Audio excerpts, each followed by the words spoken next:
L'heure est grave. Adjumani du RHTP vient d'annoncer la mort de Johnny Pacheco. Regardons la vidéo. Johnny Pacheco est mort. Ça, c'est le RDR qui le dit. Il y a beaucoup de personnes qui m'appellent. C'est pourquoi vous faites cette vidéo-là. Mais la personne qui vient dire que Johnny Pacheco est mort, c'est quelle personne? C'est qui? Cette personne, on va dire ce qu'elle disait du président Gbagbo en 2023. Écoutez.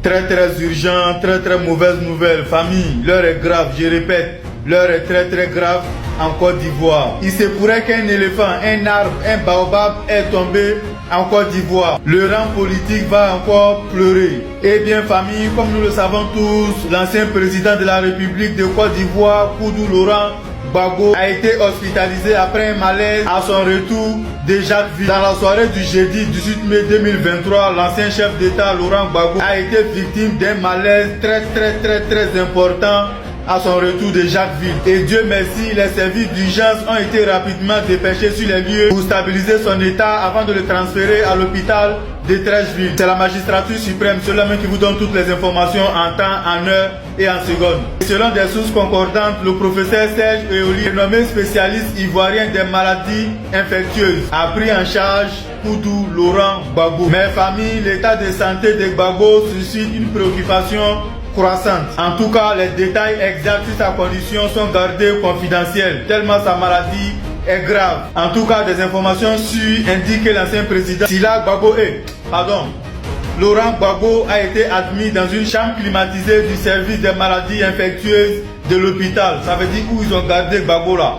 C'est les gens qui sont gravement malades qu'on envoie là-bas. Donc, techniquement parlant, Gbagbo est en salle de réanimation. Les familles, bien que Laurent Gbagbo ait été placé sous respiration artificielle, son pronostic vital n'était pas engagé jusqu'à samedi soir.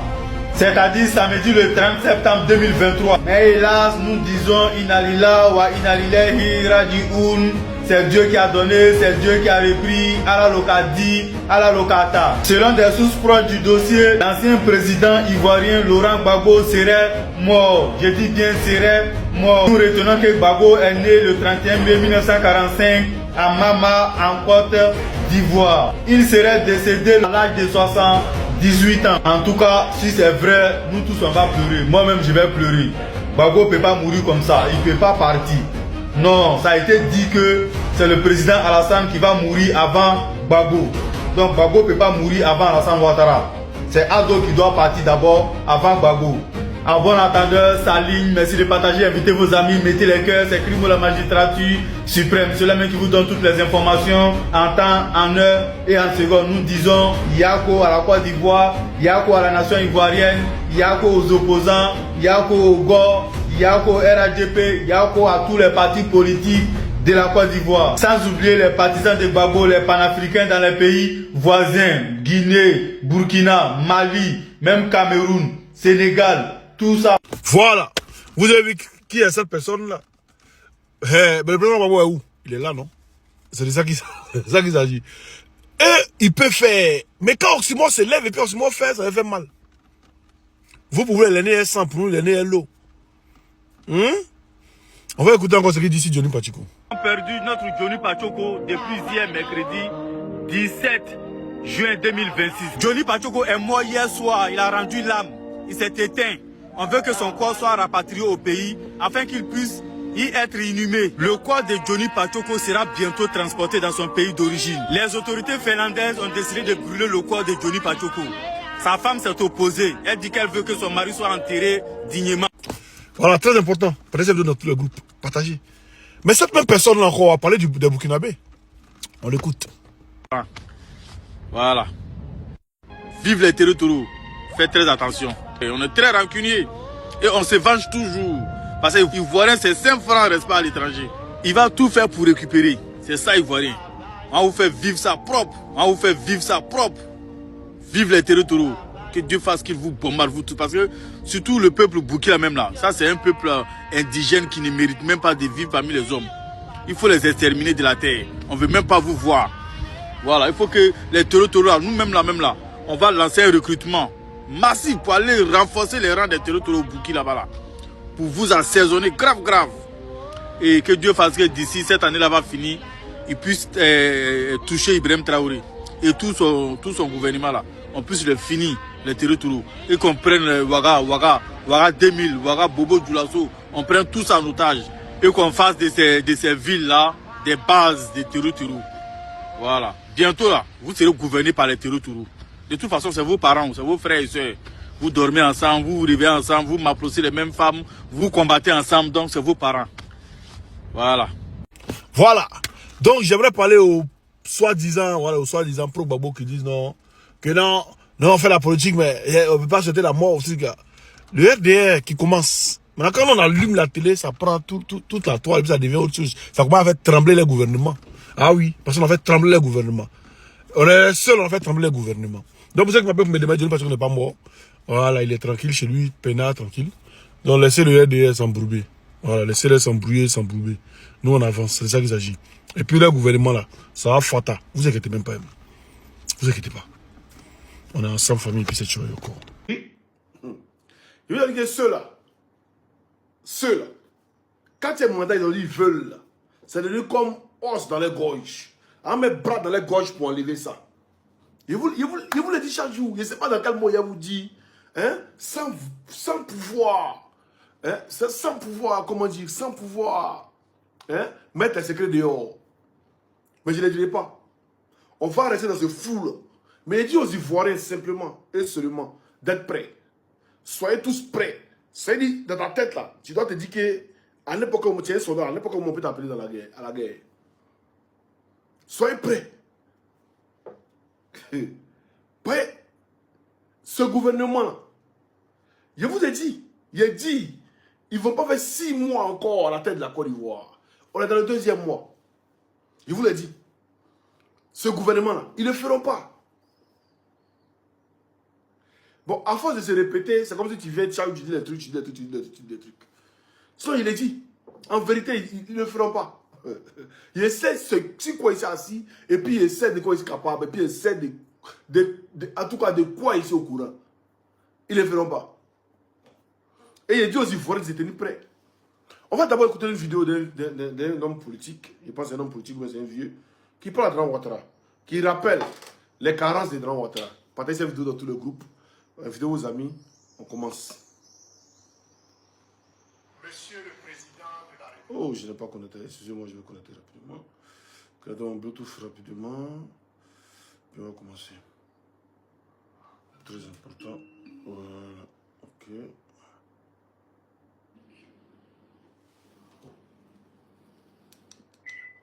De la République. Voilà 2 semaines. J'espère que vous entendez, hein? Voilà. J'espère que vous entendez très bien. On va écouter. Une vague de... Monsieur le Président de la République. Maintenant, comment est-ce que vous entendez? Voilà 2 semaines qu'une vague de démolition d'une brutalité inouïe s'abat sur le district d'Abidjan, jetant dans le désespoir le plus total des milliers de familles. En cette saison de grandes pluies diluviennes meurtrières, Ok, Justin, merci. des vieillards et des nourrissons subissent un sort qu'on n'infligerait pas à des humains. Ils dorment à même le sol, dans la boue et les décombres de ce qui était hier encore leur humble mais paisible cadre de vie. Au milieu de ce chaos, les machines de la mort poursuivent leur chevauchée destructrice, broyant les souvenirs de toute une vie et, pire encore, les fournitures scolaires d'élèves arrachés à leur salle de classe en pleine période d'examen national. Aujourd'hui, l'irréparable vient de se produire. Le communiqué officiel de la mairie de Port-Bouy vient d'acter le premier décès lié au déguerpissement de Vridito. Une vie vient d'être sacrifiée sur l'autel de l'arbitraire. De un Ivoirien un toit à un Ivoirien un bulldozer, Monsieur le Président, l'histoire a de la mémoire et les archives de vos campagnes électorales hantent aujourd'hui les nuits des sinistrés. Permettez-moi respectueusement de vous mettre face à vos propres engagements solennels formulés devant la nation. Et je vous cite. Je m'engage à ce que chaque Ivoirien ait un toit. Vous pourrez être propriétaire de votre maison pour 5 millions de francs CFA. Cette somme sera financée par un prêt bancaire remboursable sur 25 ans à raison de 25 000 francs CFA par mois. C'est ça même. Dans le même temps, je m'occuperai des conditions de vie des 4 millions de personnes qui vivent dans les quartiers comme Boribana, Gobele, Koumassi Campement, Akromiabla, Koumassi Campement, Sagbe, PK18, etc. Et d'autres quartiers précaires, à de vous dire. Je ferme la parenthèse. 15 ans plus tard, sous votre règne, la réalité de 2026 est d'une violence inouïe. Au lieu de voir leurs conditions de vie améliorées comme promis, les habitants de Koumassi Campement, d'Akromiabla et de Gobele voient arriver au petit matin des forces de l'ordre armées et des engins lourds pour raser leurs habitations. Cette tragédie survient une semaine seulement après que le procureur de la République a publiquement avoué la défaillance monumentale de l'État à Koumassi, révélant qu'un opérateur privé a pu réquisitionner illégalement l'armée et la police pour raser tout un quartier sur la base d'un faux document. C'est le plus grand scandale d'État de notre jeune nation de mémoire. Comment un citoyen peut remplir ses obligations, payer ses impôts pendant des décennies, pour voir ensuite ses biens détruits par la force publique au profit d'intérêts privés. Monsieur le Président, en laissant la force publique se retourner contre le peuple, que vous avez juré de protéger, nous touchons là du doigt les frontières du parjure de votre serment constitutionnel de protection du citoyen. Donc il doit démissionner. Et ce, d'autant que la récidive est flagrante. Voilà. En 2024, lors des premières démolitions massives, vous aviez vous-même admis le caractère inhumain des opérations en appelant tardivement certes, mais au moins à plus d'humanisme. Manifestement, vos instructions ne sont pas suivies. Ceux qui agissent en votre nom ne vous écoutent pas. Interrogé, le gouvernement se dédouane en pointant la responsabilité exclusive du district autonome d'Abidjan. Une question fondamentale brûle alors les lèvres de chaque Ivoirien.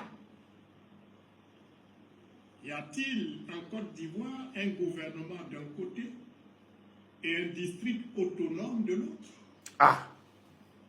Qui gouverne en définitive la Côte d'Ivoire? En attendant la réponse à cette question et les conclusions des enquêtes, je vous demande solennellement et respectueusement, face à l'urgence humanitaire, 2. 1. Ordonner l'arrêt immédiat et sans condition de toutes les opérations de démolition sur l'ensemble du district. Est-ce qu'il a qu'à d'ordonner cet arrêt-là? Vraiment la qu'à. 2. Prendre des dispositions budgétaires et logistiques d'urgence pour le relogement provisoire de toutes les victimes de ces vagues successives. 3. engager immédiatement les travaux de reconstruction des cadres de vie illégalement détruits sur les sites mêmes des sinistrés, car il n'est pas question d'attribuer ces terres d'origine à d'autres bénéficiaires. 4. Assurer la réparation intégrale des préjudices matériels, moraux et psychologiques subis par les familles et les enfants en examen. 5. Mettre en place une commission d'enquête indépendante pour établir toutes les responsabilités administratives et tirer toutes les conséquences juridiques et politiques qui s'imposent. Commission d'enquête là, hein, avant qu'il vienne au truc là, au pouvoir là, hein, en 2010 là, le face à face là, il a dit qu'il va mettre une commission d'enquête en place pour savoir, hein, qui a financé la rébellion, qui était l'auteur et pourquoi il y a eu tant de meurtres entre les Ivoiriens. Voilà. On ne bâtit pas l'émergence d'une nation sur les larmes, le sang et les tombes de ses propres enfants. Il est temps, Monsieur le Président, de remettre l'humain et le droit au centre de la République. Voilà. Monsieur le Président. Ok, là on va parler maintenant. Mais est-ce que, après avoir écouté ce vieux-là, après avoir écouté ce que le monsieur a dit, il dit qu'il gouverne. Est-ce que, depuis les moments où vous avez donné Ouattara parler? Non. Mais on dit qu'il a donné des trucs comment on appelle ça? Il a donné, il a appelé les éléphants pour les souhaiter bonne chance. Pourtant, les gens qui ont cassé les maisons, Ouattara n'a même pas parlé de ça. Il n'a même pas branché. Les gars mettaient les jeunes partager le live. Il n'a même pas branché. Voilà. D'après, on m'a envoyé une vidéo hier pour dire la présidence était en live et tout. Vous connaissez quand même une vidéo pour l'enregistrer. Vous connaissez quand même une vidéo pour l'enregistrer. C'est-à-dire, si il vient parler de ça encore, vous avez dit ici un théorème du complot. Ici un théoriste complotiste. Donc, je vous laisse. Chacun fait son analyse. Il dit, dans votre état là, il était en pleine forme, il était arrêté sur des dépieds là. Il a forcément parlé dans l'affaire de commencer complètement. Pourquoi il ne dit rien? Pourquoi il ne dit rien? Moi, pas pu laisser ta